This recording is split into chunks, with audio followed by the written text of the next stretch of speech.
जवानों को मैंने वहां तैनात देखा है। उस वक्त से मैं मानता हूं कि आप लोग -43 डिग्री टेम्परेचर से +43 डिग्री टेम्परेचर में राउंड द क्लॉक 24 घंटे देश की सुरक्षा के लिए अलग अलग जगह पे मुस्तैद है। इसीलिए रात को देश सो सकता है, इसीलिए देश चैन की नींद सो सकता है। और देश के अंदर जो विकास का काम चल रहा है, 2014 के बाद मोदी जी के प्रधानमंत्री बनने के बाद देश ने जिस द्रुत गति से विकास के रास्ते पर चलना शुरू किया है, निश्चित ही हम सबका भरोसा है कि कुछ ही समय के अंदर दुनिया की सभी अर्थतंत्र में भारत अपना स्थान मजबूत से मजबूत जगह पर अंकित कर लेगा। 11वें नंबर पर हम थे 2014 में, आज छठे 5वें पर हम आगे पीछे होते हैं, मगर मुझे भरोसा है 2024 तक हम 3 नंबर पर निश्चित पहुंच जाएंगे और एक बहुत बढ़िया मकाम माना जाएगा। और ये जो आर्थिक विकास हो रहा है देश भर के अंदर, इंफ्रास्ट्रक्चर से लेकर इंडस्ट्रियल डेवलपमेंट से लेकर देश के इरादों को वो धूल के अंदर मिलाने के लिए सक्षम है। इसलिए देश में डेवलपमेंट संभव हो रहा है। आज मैं यहां आया हूं तब आजादी का अमृत महोत्सव चल रहा है। हमारे आजादी के 75वां साल चल रहा है। आजादी का अमृत महोत्सव किसी भी के देश के लिए बहुत महत्वपूर्ण होता है। सब देश उसको बड़े उत्साह के साथ मनाते हैं, मगर हमारे प्रधानमंत्री जी ने एक अलग प्रकार से इसको आजादी के अमृत महोत्सव को मनाना होगा। इसके लक्ष्य तय करने का भी समय है। 75वें साल में ही देश के अंदर जितने लोग अलग अलग तरीके से देश के लिए काम कर रहे हैं, उनको अपना एक संकल्प तय करना है, एक लक्ष्य तय करना है। जब आजादी के 100 साल होंगे, हो सकता है हम लोग न हो, मगर देश होगा। तो आजादी के 100 साल होंगे, तब देश कहां होगा, हर क्षेत्र के अंदर ये तय करना, इसका संकल्प लेना, इसका लक्ष्य निश्चित करने का हमारे लिए साल है। मैं यहां पर आप लोगों को कोई ये कहने आया हूं कि सारे लक्ष्यों की पूर्ति तभी हो सकती है जब हम हमारे देश पर गलत दृष्टि से देखने वालों से देश को सुरक्षित कर दे, और वो काम आप लोगों ने करना है, हम लोगों ने करना है। और आजादी के अमृत महोत्सव के वक्त ही आज मैं आपके सामने आया हूं। मेरे लिए भी एक दृष्टि से ये सौभाग्य की बात है और बहुत आनंद का विषय।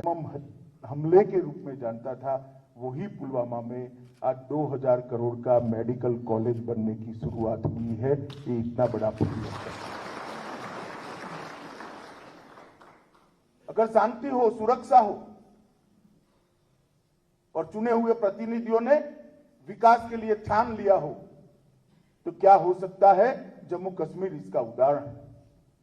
ढेर सारे क्षेत्रों में आज जम्मू कश्मीर में विकास 2 दूनी रात चौगुनी द्रुत गति से आगे बढ़ रहा है। इन्वेस्टमेंट आ रहा है, नए नए इंस्टीट्यूशंस आ रहे हैं। IIM हो, IIT हो, एम्स हो, निफ्ट हो, कोई ऐसा इंस्टीट्यूट नहीं है नेशनल लेवल का, राष्ट्रीय कक्षा का, जो आज जम्मू कश्मीर में काम करने के लिए जिसका निर्णय नहीं हो गया है।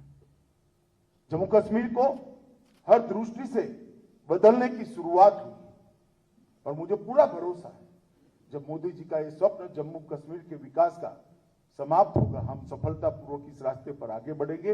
यहां पर हमेशा के लिए अमन, चैन और शांति का भी हम प्रादुर्भाव देखेंगे। इसको हम अपने जीवन काल में ही देख पाएंगे, मुझे पूरा भरोसा है। मित्रों, कानून और व्यवस्था की परिस्थिति भी बहुत सुधरी है। मैं कोई बहुत आंकड़े देना नहीं चाहता, परंतु इतना जरूर बताना चाहता हूं, मैं 90 के दशक में भी आपको ले जाना नहीं चाहता, जब यहां पर चरम सीमा पर था। सिर्फ 2004 से 2014 का 10 साल का एवरेज देना चाहता हूं।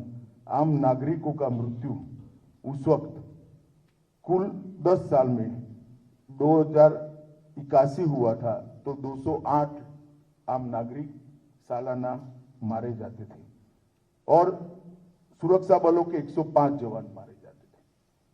और 2014 से लेकर 2021 तक ये आंकड़े हम देखें तो सुरक्षा बल के जवानों में शहीद होने वालों की संख्या 105 से घटकर 60 पर रह गई है और नागरिकों को मारने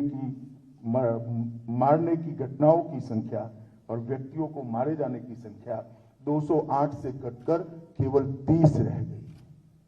ये बताता है कि इस फैसले को जम्मू कश्मीर के अवाम ने भी स्वीकारा है और आपकी मुस्तैदी ऐसी है कि इसमें खलल डालने वाले सफल नहीं होते। चाहे जम्मू कश्मीर पुलिस हो, मेनली सीआरपीएफ, जहां तक बॉर्डर की सुरक्षा का सवाल है सेना और बीएसएफ, एयरपोर्ट की सुरक्षा का सवाल है सीआईएफएस, मदद में एसएसबी के भी जवान यहां पर लगे हैं। इस सबने मिलकर कानून और व्यवस्था की परिस्थिति को बहुत अच्छे तरीके से संभाला है।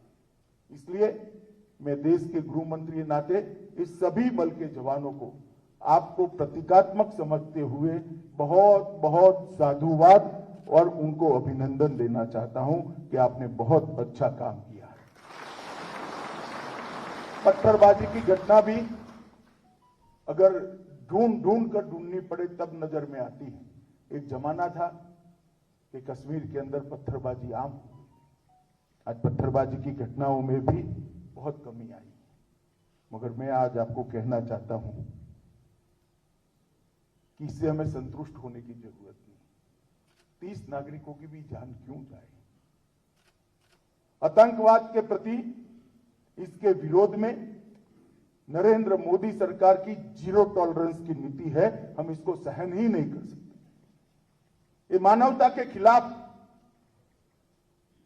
और जो लोग इस गतिविधि में लिप्त हैं वो जघन्य कृत्य कर रहे हैं और उससे आम जनता को बचाना, कश्मीर को बचाना और उनको सुरक्षित रखना हमारी प्राथमिकता होनी चाहिए, हमारी प्रायोरिटी होनी चाहिए। और जब मैं सीआरपीएफ के कैंप में आया हूं तब सीआरपीएफ का एक उज्जवल इतिहास है।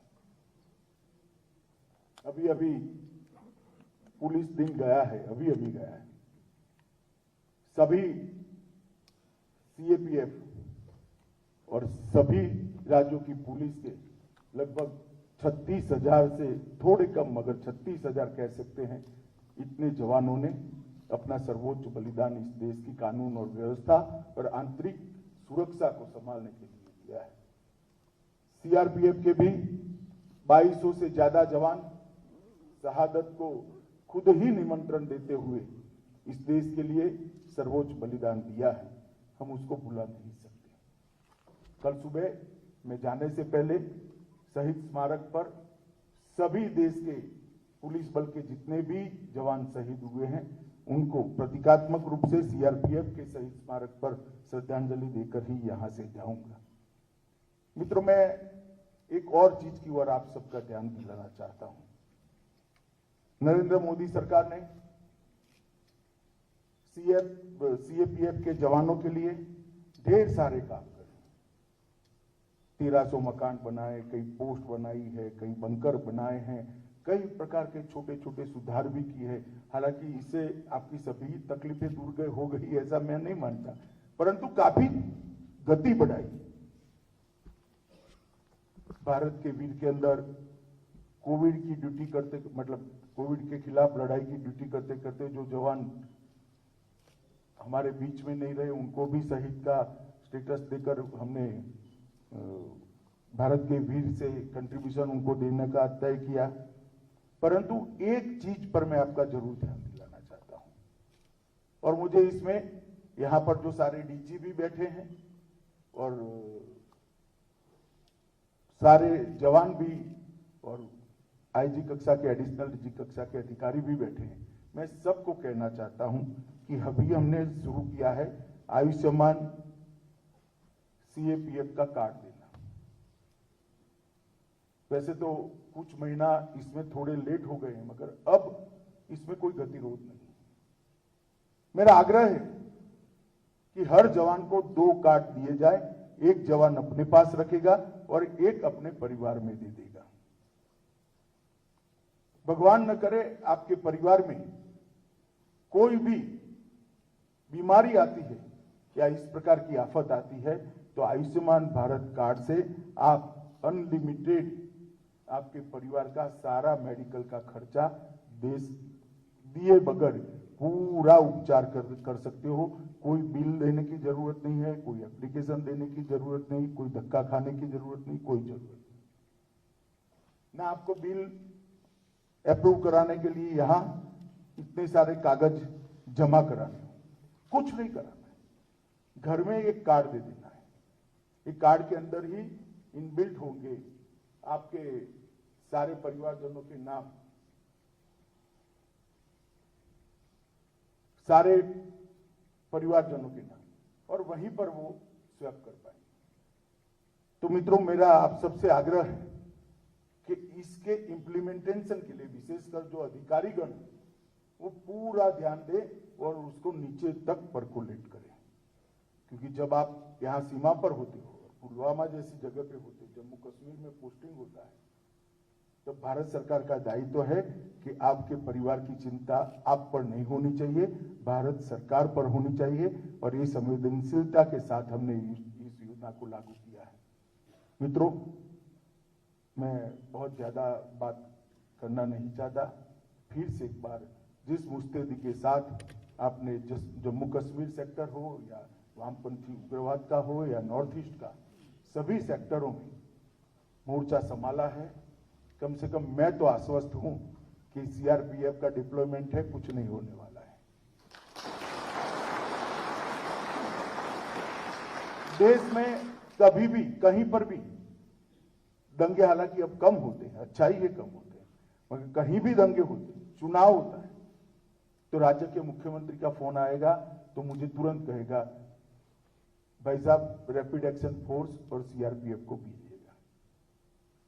ये जो क्रेडिबिलिटी बनाई है हमारे लोगों ने, ये विश्वसनीयता जो खड़ी की है, एक कठोर परिश्रम और बलिदानी जज्बे के कारण खड़ी हुई है।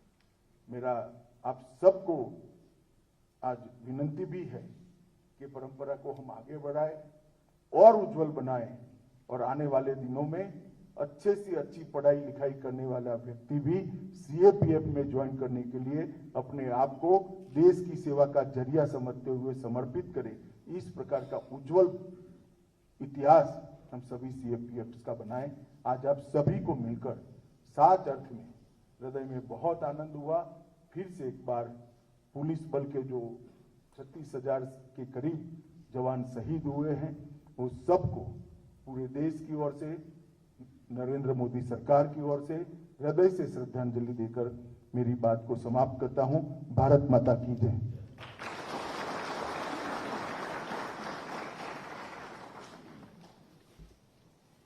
धन्यवाद महोदय। आपके